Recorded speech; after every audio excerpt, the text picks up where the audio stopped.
Hello, beautiful people, and welcome to this week's dose of celestial goodness. As always, thank you for joining me in this space and on this journey. I truly appreciate it.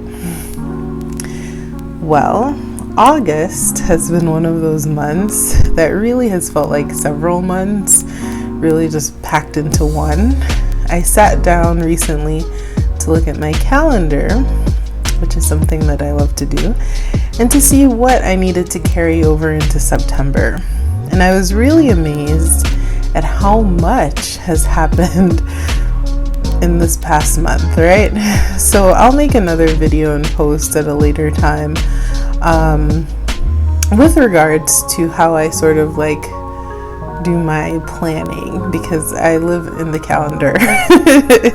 So each month I actually like to plan out some goals for the next month, and this has been a very cool way for me to keep organized and anchored, and it serves as a great tool for remembering some of the things that I've done through the year and even into past years. So it's really good for both my personal and my professional life. Now in August, I kept saying to myself, oh wow, that just happened last week, or I can't believe it's been 3 weeks since that happened. From learning astrology, and I know I keep promising to talk about astrology, but I will, I promise. I know that life can be like that, right? Sometimes it feels like nothing is happening, but then at other times it feels like everything is happening all at once. Paulo Coelho said, life has a way of testing a person's will, either by having nothing happen at all, or having everything happen all at once. So August felt like a month where there's just a lot of good reminders for me about life in general. So lessons, blessings, and shifting tides. What are a few lessons that I learned from August?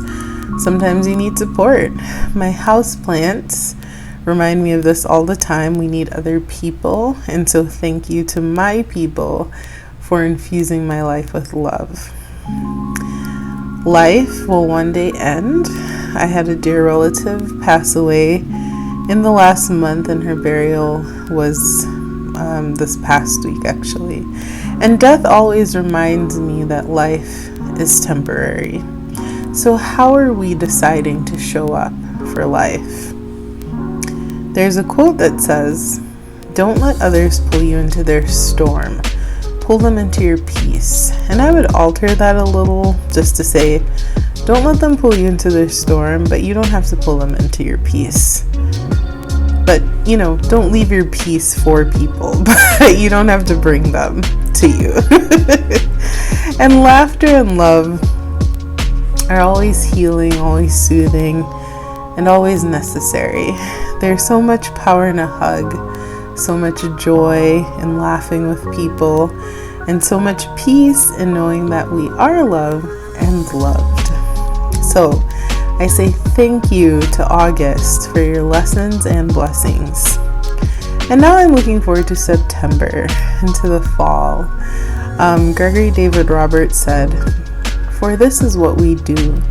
Put one foot forward and then the other. Lift our eyes to the snarl and smile of the world once more. Think, act, feel.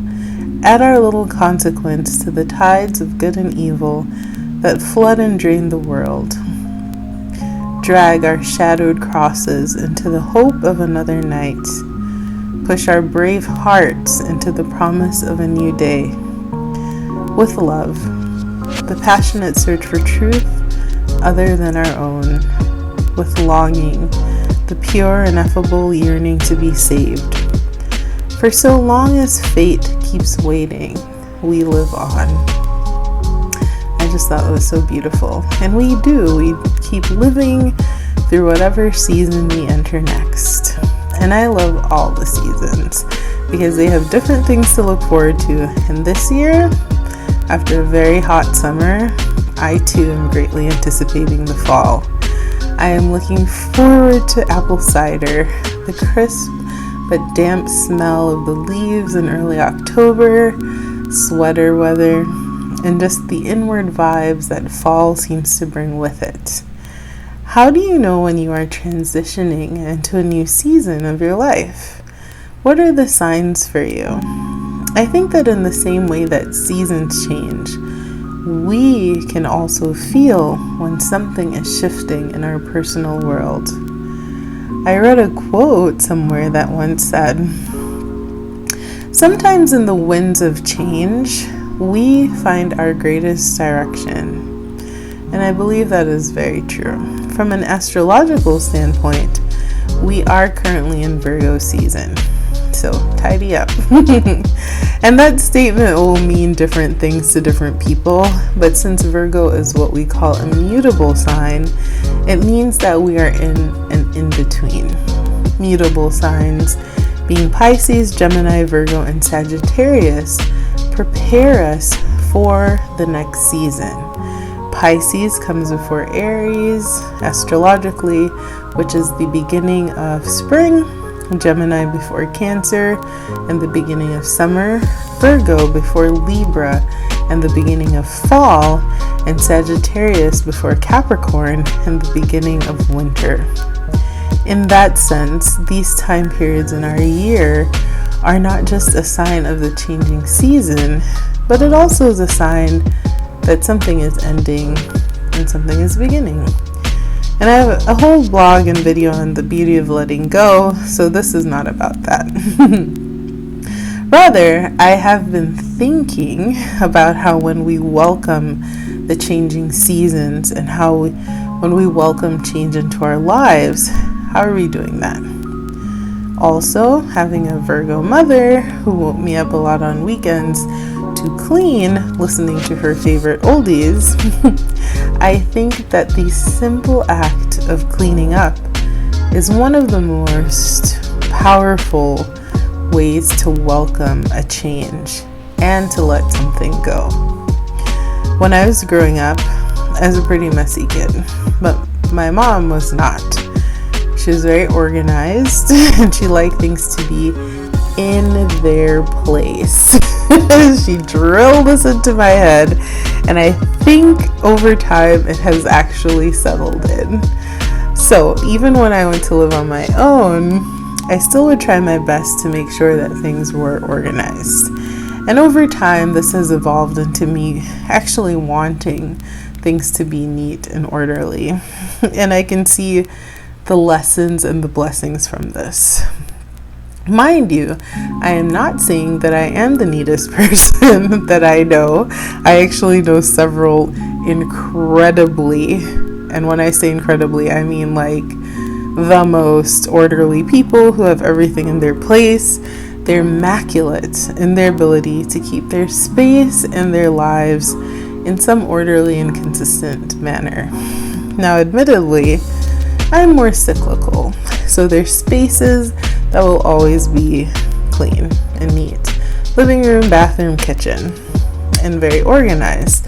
These are lessons from my mom. But I might have clothes piled up in my basket, and then I have to, take care of them, type cyclical. Or papers that are on my desk that need sorting, type cyclical.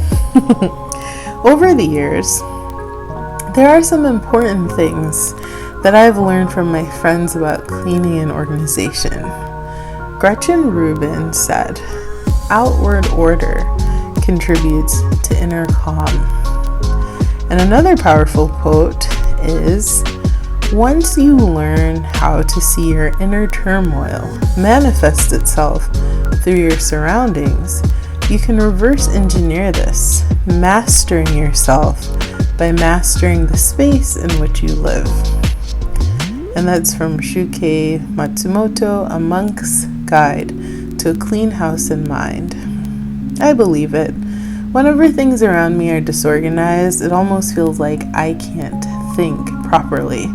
I feel like I need to organize then so that I can function better. clean your space, clean your mind.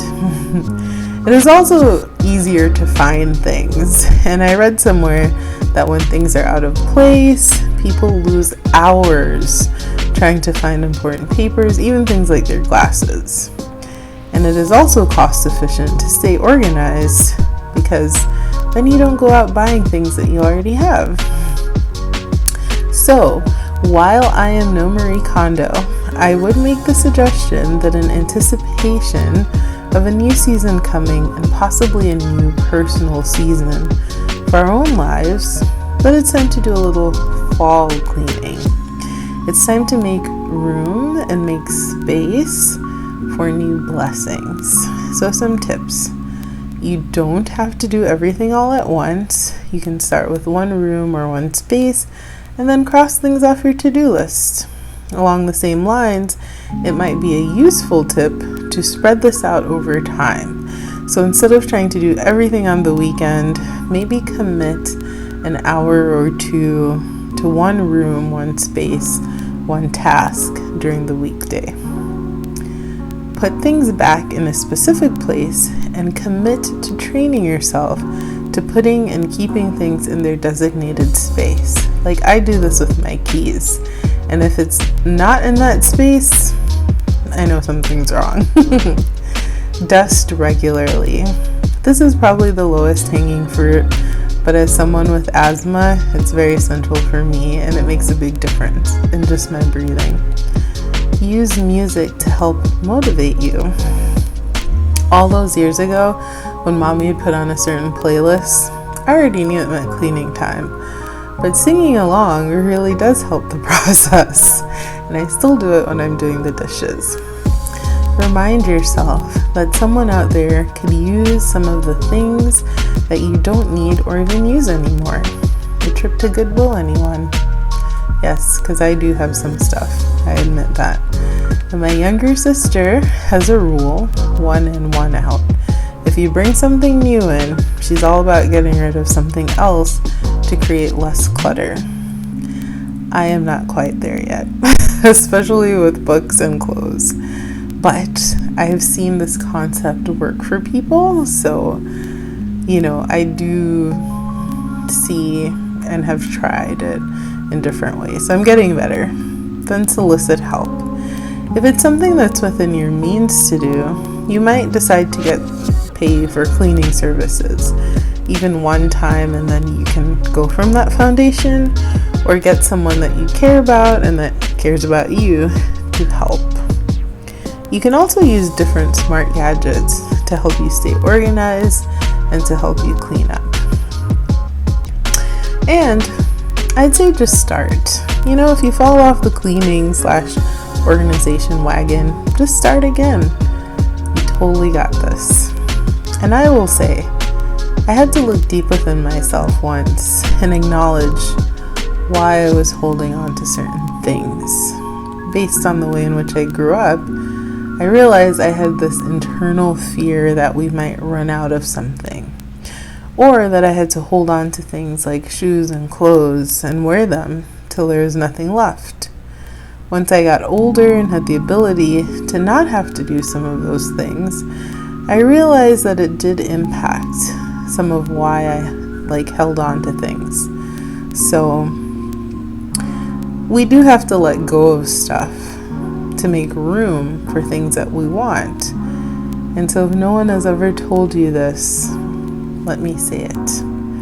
The universe is expansive and abundant, and you will be taken care of. So you can let go of the 10,000 plastic bags under the sink or in that cabinet. Truly, it's okay. And so all of this is to say, I feel the winds of change coming in. I feel fall coming in. And I think it's a good time to think about what that might mean even in my own life. To aid that along, I might actually spend some time deep cleaning, throwing some things out or donating items, and then preparing myself for what else might be coming in. As we move into the next week, I hope that you'll feel more organized and also more prepared to handle the next season of your life. May the stars shine brightly over your week, and may it be a beautiful one indeed. And of course, if you are liking these videos, please, in the blog post, please like, share, comment, and subscribe. And also, feel free to share any tips that you have about cleaning or organizing. Thank you so much.